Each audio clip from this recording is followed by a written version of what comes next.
இந்த ஆப்பர்ச்சுனிட்டி வந்துட்டு like you sing. நான் பார்த்துருக்கேன். நீங்க ஒரு ராகத்தை எடுத்துட்டு அதை ஒரு டிஃப்ரெண்ட் ஸ்டைல்ஸ்ல பாடி அதுல இருக்கிற ஃபிலிம் சாங்ஸையும் வந்து டெமான்ஸ்ட்ரேட். ஆமா, அந்த ராகத்தோடைய வாதி சம்வாதி யாரோ அவரோ எல்லாம் சொல்லிட்டு அதுல ஏதாவது காம்போசிஷன் சொல்லிட்டு அந்த பக்கட் அந்த இம்பார்ட்டன்ட் ஃப்ரேசஸ் வந்து அந்த பாட்டுல எப்படி யூஸ் பண்ணிருக்காங்க அப்படிங்கறது வந்து எக்ஸ்பிளைன் பண்ணுவேன். ஸ்மால் ஒரு சின்னதா ஒரு demonstration. Okay, I'll tell about a very familiar raga, Mohanam, which is called Bhoop in Hindustani. So actually it is an internationally acclaimed raga. So it comes in Western also, comes in Hindustani also and Carnatic also. And நிறைய film songsல வந்து use பண்ணியிருக்காங்க. ரேகா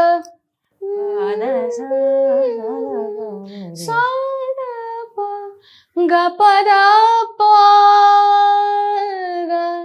கதா பா கரிக சரேத சா. So அந்த ராகோடைய அந்த க அந்த பாலம் அந்த அந்தோலன்ஸ் வந்து it is used very beautifully. So அது வந்து நீங்கள் ரஹ்மான் சார் எப்போவுமே ரஹ்மான் சார் வந்து he is very particular about using the Hindustani elements of the raga. அதாவது ராகத்தை வந்து நிறைய பேர் வந்து கம்போஸ் பண்ணுவாங்க, யூஸ் பண்ணுவாங்க.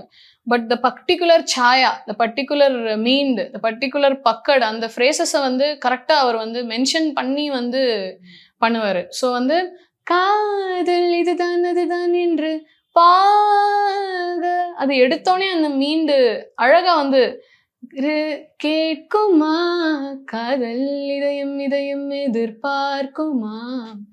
ஸோ அந்த சாங் தான் எனக்கு இப்போ டக்குன்னு ஞாபகம் வந்தது. நிறைய சாங்ஸ் இருக்குது. இப்போ ரீசெண்டாக கூட ஐ டிட் அ வீலாக் ஃபார் மாயவா தூயவா.